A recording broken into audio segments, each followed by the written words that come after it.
Welcome back to Crispy's Projects. I'm Chris. This is one of my projects, and in this video I'm going to be running through the in-car entertainment system we fitted. So I'm going to be giving you a full real-life actual review rather than just installing it and running through the features. And this is the van that I took to Le Mans. And I'll also run you through how I've set mine up to be doing this, because this seems to be the biggest thing that people don't get right on an Android install.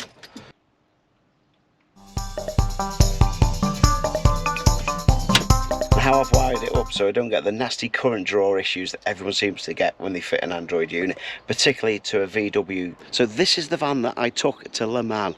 Real life camping scenarios, travelling abroad. So this is why I'd like to say I know how this unit works. So which unit have I got fitted to this? It's an XTRONS TIQ 722L, which sounds like a mouthful, but it's a really good unit. But I must point out, even though the XTRONS.co.uk have actually supplied some of the parts that I've used in here, and I've purchased some of the parts, I'm under no obligation to give them a positive review. But I can tell you, I approached them first, and I was interested in the unit prior. So later on in the video, I'm going to be running through how I've installed it. So the main reason I wanted to update this unit is because we're going to do a bit more touring. We're heading over to France. So Satnav is really key. And an Android-based system that has a Satnav on there made it so much more enjoyable to use. And once I'd actually set it up right, it was just really nice to use. Using your phone while driving for Satnav is really difficult unless you've got a holder and you've got everything all set up. I'll leave links in the description of the unit, of the exact unit that I've used, over to the XTRONS.co.uk website, which it's worth subscribing to their newsletter. And they've got a variety of different units in there for all sorts of budgets. This is one of the flagships, so it's boasting Android 12. And if you're thinking of getting one of these units, or one of the other units, because there's a variety of stuff on there, range at all sorts of budgets, all sorts of specs, it's certainly worth checking them out. But at the moment, this thing's winning. So next part of this video is going to be using it in the real world. So I'm going to apologise now for some of the camera work. I didn't realise the suspension was so hard on the T5. Only a fraction of what this unit can do. If you want to skip forward to the actual installation, use the chapter thingy down below to move forward a few chapters. Consider subscribing if you want to come back in the next couple of months and see probably an updated video. I'm going to mess around with all the settings. I'm going to probably tweak stuff, probably install some more apps. I don't know, just make it a lot more usable. But I'll tell you, the unit isn't coming out. So I'm going to start with a unit of what I would call a full cold boot.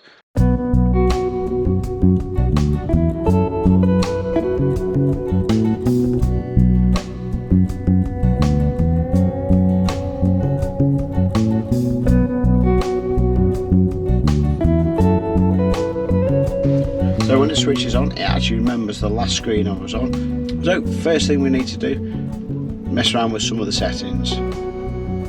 So first thing I'm going to do, car, extra settings, battery voltage, that's that one. I like that one on. Network, hotspot. So we'll connect that one. So another way that we can share our data.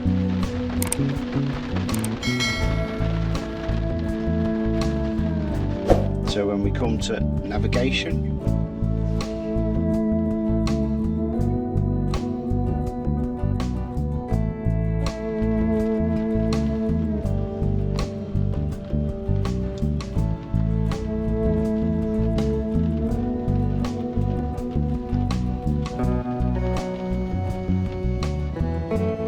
so we've got all our normal connectivity.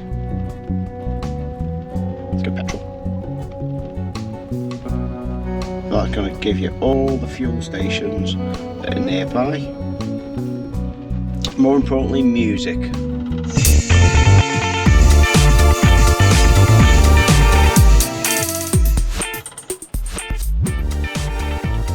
So we've got 4 equalizers.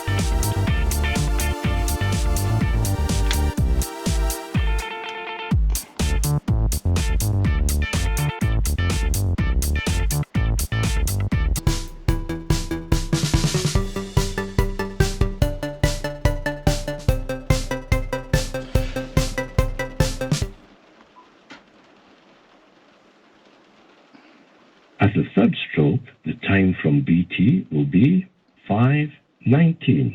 and 10 seconds. The other way to use the unit would be to use a good old-fashioned card. So I'll pop that in. Let's see where we find that. If it goes in.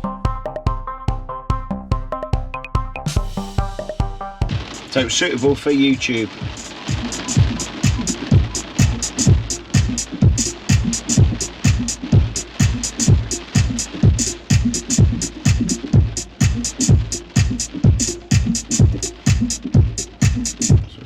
So hopefully you can see the base.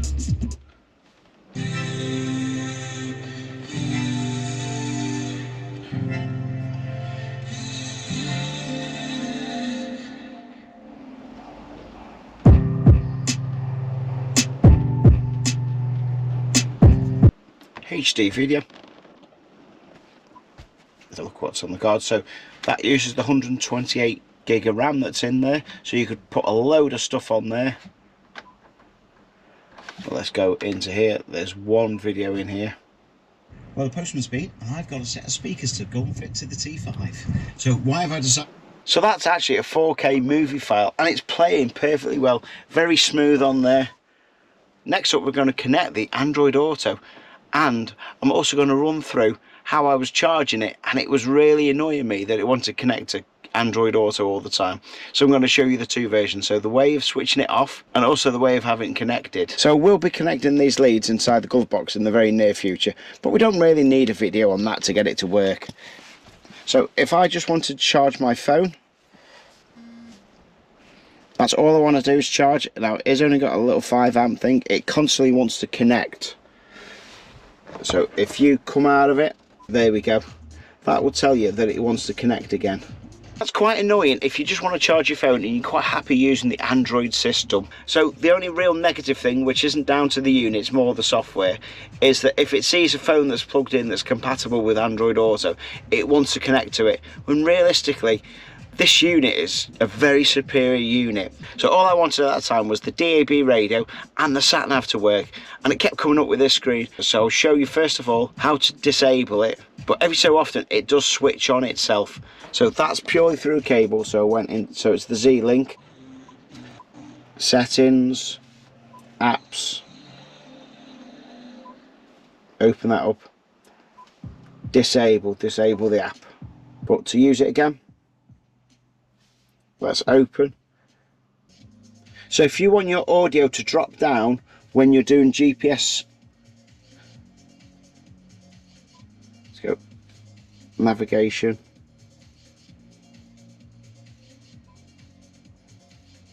navigation monitoring, mixing ratio 10.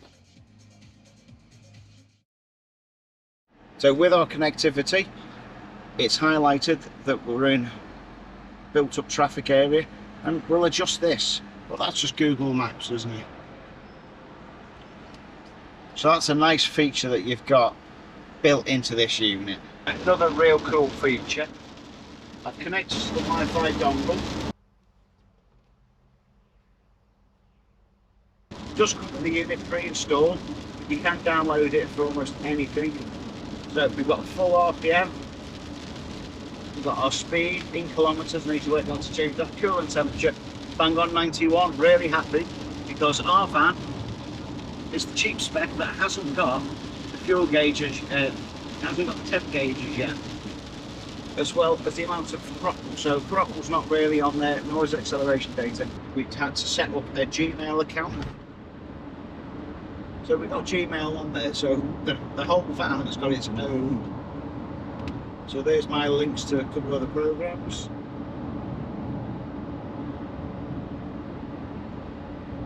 I can share stuff from my phone over to the van without really linking up the two accounts, just in case like the unit ever got stolen. I don't want personal details on there. It's just an extra layer of security for me, other than having emails for myself. Links to programs or apps I want to do, I could send addresses to myself. Because it's fully googly, because it's Googlified. Is that really a word, Googlified? You can just share stuff all together without linking the accounts too much, just for the extra layer of security. So go back to home, So we've got Google, obviously, we've seen that earlier on. We've got our maps, we've got Play Store, because we've actually installed Waze. It's bringing up YouTube so we can watch data. So we watch something. We don't want TikTok. Not top historic. 10 minutes of autosport. That's tempting. Considering we've just been to Le Mans, let's have a little look to see what's going on with here. Bearing in mind we are driving, and look, as a safety feature, the unit is set up not to be able to watch media, so you can drive and not be distracted. But that doesn't mean that I can't be distracted, so we can listen to everything through the radio. Oh, it's locked in the front here. Towards that there. Now, if we go into one of the settings, I certainly don't advise you doing this, but if you don't fully wire it up, which I'm going to fully wire mine up later on in this video, so it works correctly. When I mean wire it up, it needs to know the handbrake's on. So if you're parked up, you'll be able to watch visual media. Driving settings, maybe. Watching video whilst driving. But just for the purposes video, as I'm taking the video, in the passenger seat, certainly not driving. So, usual thing. And we'll try that again. And now, so next up is actually unboxing. But let's see what's in the box. So big pile of cables, we'll run through those cables in a moment. There's a lot of cables. Now this is the beauty. So let's see what's in the box. So first lot of power cables. Right, there's 3 USBs. There's a universal kit. We've got an antennae of sorts, seem to match this one that's over here. So they both look very, very similar. Oh, I know what this one is. This one's a GPS. Audio connectors, so they're the good old amp hi-fi ones. So there's a lot there. Some of them won't be used, but there's also some videos in. And what's this? It's a little SIM card reader. So this unit will actually take its own SIM card for data and I believe calls. And they've also sent me a CAN bus decoder. So next up is actually going to be fitting the unit into the T5 van. It is a generic unit, so a lot of the fitting will work with different vehicles, and it's not solely a VW. But of course this is a slightly older vehicle, so it's the earlier T5, but the unit we're putting in is a double DIN unit, so it will fit in almost any car. It's quite a decent spec list. So we're running Android 12, it's got 6 gig of RAM, it's got 128 gig of storage capacity. Now that's a lot of songs. It's got the option for DAB radio, it's got FM radios fitted. This has got integrated 4G connectivity, which, to be honest, I can't moan. I like the sound of that. That sounds good. So you could essentially have your own SIM card in here all the time. 8-core processor, which makes it the ultimate flagship for this company at the moment till a bigger unit comes out. And processor that's in this, a full 64-bit 8-core. That's bigger than some people's laptops. All the memory is DDR4. The old head unit out, so I've got some factory style metal clips and the flat bit goes to the outside. Luckily the version I've got basically gives a little arrow on the top that tells you which way to point. You just hear them for points and just give it a little bit of a wiggle and a pull and we're out. And to remove them you just got to push them in. A little bit of a lead in here that comes out, so that's easy enough. Just a quick disconnector, you don't want to damage that, so you basically push down on the tab, give it a little bit of a wiggle. First thing we're going to do is fit the DAB aerial, so I'm going to fit it on the screen here. This way it snaps, isn't it? There we go. So you need metal contact there, so I've used emery paper just to scratch off, and I've cleaned off the interior glass here. So it's just a case of sticking it down because it's got sticky contact adhesive there that's got like a copper backing, so that's supposed to go to bare metal for the vehicle. Prefer to have it higher up, but it would have been too high to pick up the receiver, so that's on this vehicle. It's probably one of the best. I don't like running it horizontally because it just doesn't work as well. Wire underneath the dash to the unit. Next up is the GPS aerial, so just give it a clean. So I'm popping it into the centre of the dash as close forward as possible, and then running the cable underneath, and just pop it there, and run the cable right underneath there. So this has got a Wi-Fi aerial connector, so I'm going to pop it just out of view, quite high up, and also run the wires just down there. And the next one is the 4G antenna, so I'm running it the opposite side just to make sure we don't, just try and eliminate on interference. So it's really hard to work out which one's which. So as I've been going, I've been marking which one's the DAB, which one's the Wi-Fi. We've got the 4G and we've got the GPS aerial. Because realistically, you get them the wrong way around, there's a load of functionality that's not going to work. So next up is the aerial. So it's a proper old school connector with a power supply, and there's your normal Facrum. So it's a nice simple one. Push it in together, make sure it's secure. So next up is fitting the cage. So it's a nice little kit with adjustable sort of brackets to where these bits sit.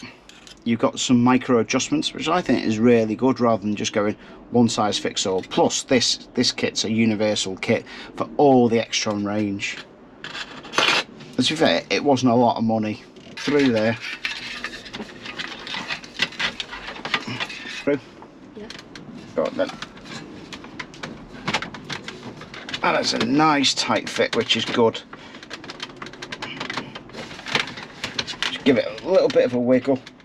Put a little screwdriver just in there. You just need to tweak it a little bit.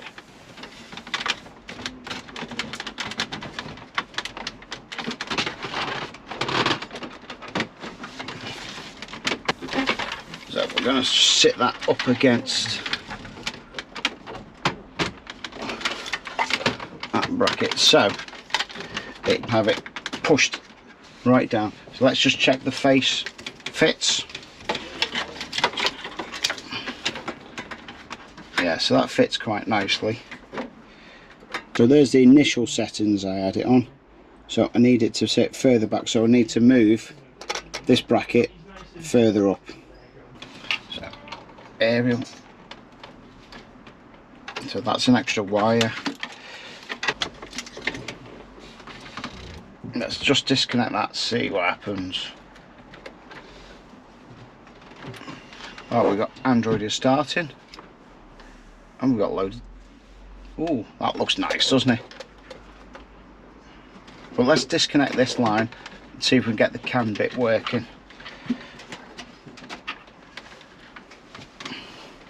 So take the keys out. Seems I'm having a little bit of a problem with the ignition turning the unit on. So I need to look into that, so I'll come back very, very soon. But the unit's as good as done. So we might as well see if it works. So navigation. Let's go radio. Oh, well, we got noise. Let's do a search FM.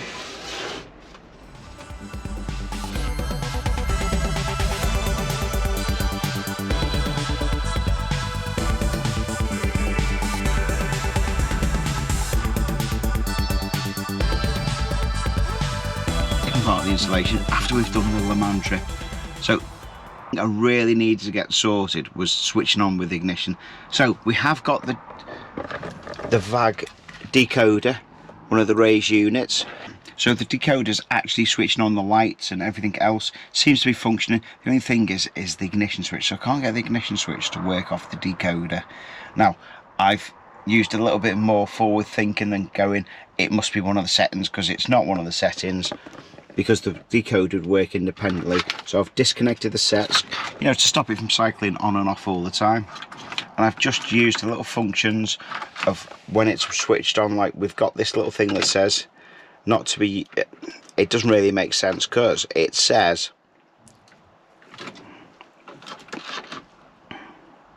when installed to have no, in brackets, CAN, conjunction. Conjunction would mean like to connect up. So it's coming from the ACC switch, whereas the factory unit, because it's a later unit, it's only got cam wires and it's got live, and that is where the ACC or the accessory on should be. So what is the S contact? The S contact is basically, that basically puts 12 volts on a wire, and that 12 volts stays on the wire even though there's no lights on until it does that, and that cycles, and that also gives a feed to the central locking. Now, I've been running through multiple wiring diagrams trying to find out exactly where it goes to, because the last thing I want to do is take off all the bottom cowling, find which wire it is, and then run it all the way through, because that is just too messy, and we want neat wiring. Neat wiring is safe wiring. Down to fuse number 19, I think it is.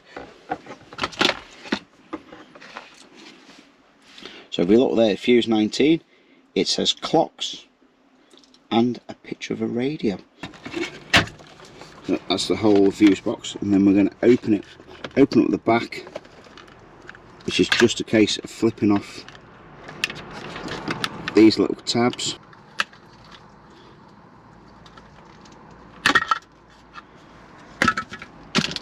One, two, three, four. Brown and green wire, and we need to tap in it the fuse size. So what we're going to do, we're going to take the fuse out,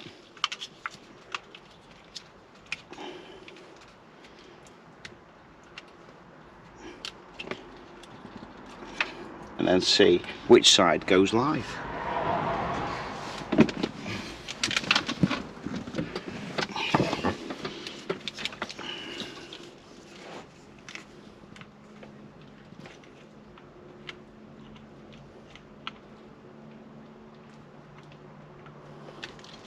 Plummet on mine, I've got two options. I've got the brown and green, which is the switch, and the other one is the brown and red.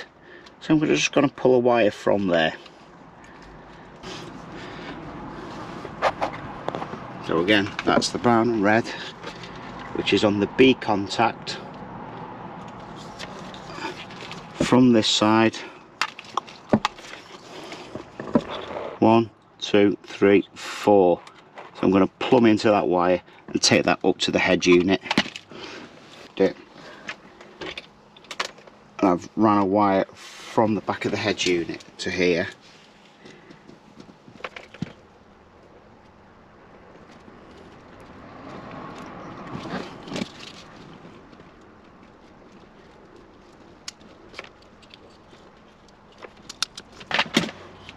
So that's got a good connection, and then we'll connect that into there. That is another way of connecting it if you've not got access to a soldering iron. I would normally prefer to solder it in, but that's actually a better connection than a solder. It's a more repeatable connection. So good connection there. We'll put the fuse back in, and then I'm going to run this wire up through the actual loom till it comes up to the top. I'm going to just cut it at the right sort of length as it comes through there. And we've got the wire connected up, and I've basically ran it along the original loom all the way up, and then taped up a certain section until I can get it through at the top.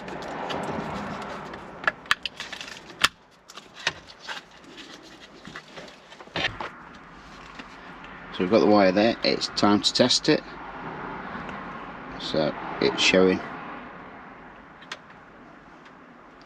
going to earth. Put the ignition on, goes to live,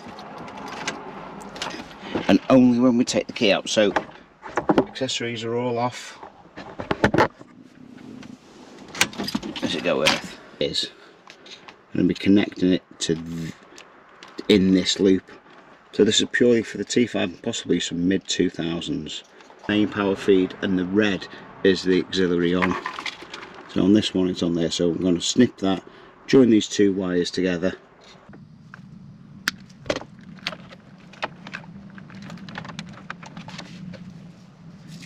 Strip off these two ends of the wires. this so I could reverse the fitment quite easily just by putting bolt connectors on. So because this is a thick wire, that's alright. This one's a thinner wire. Just going to fold that over. So I'm going to use the insulated side, so that's potentially a live wire. So I've got less chance of it shorting out to some bodywork.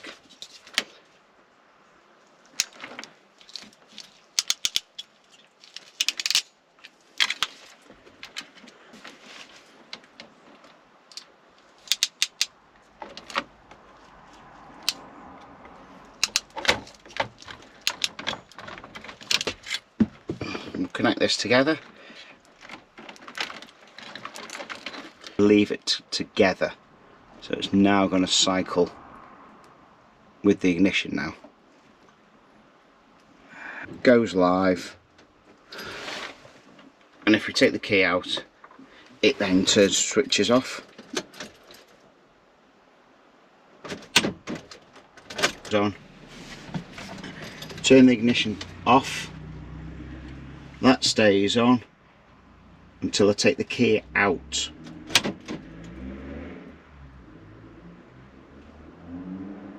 Firing up this XTRON unit is probably one of the ones that's overlooked the most. Handbrake. The easiest way is actually to find the handbrake switch. Whatever vehicle it is, this is specific to a T5, but it's very, very similar to a lot of the other VW stuff. It's tucked away there, the wiring runs underneath, goes through there, and the wiring eventually comes up behind that wiring loom there. We have a blue and black wire, and it's only a very thin one.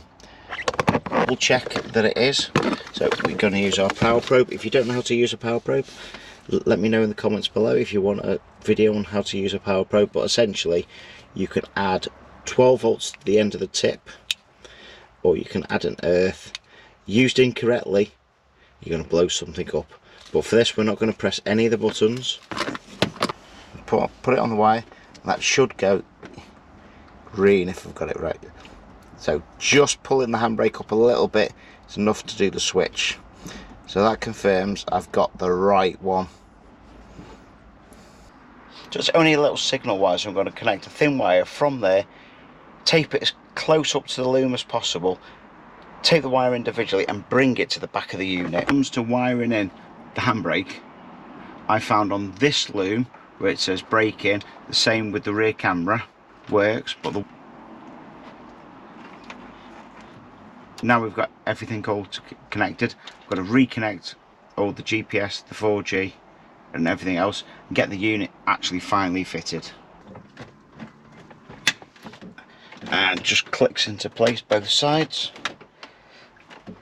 And just put the finishing touch on, which is the little cover that goes over the top.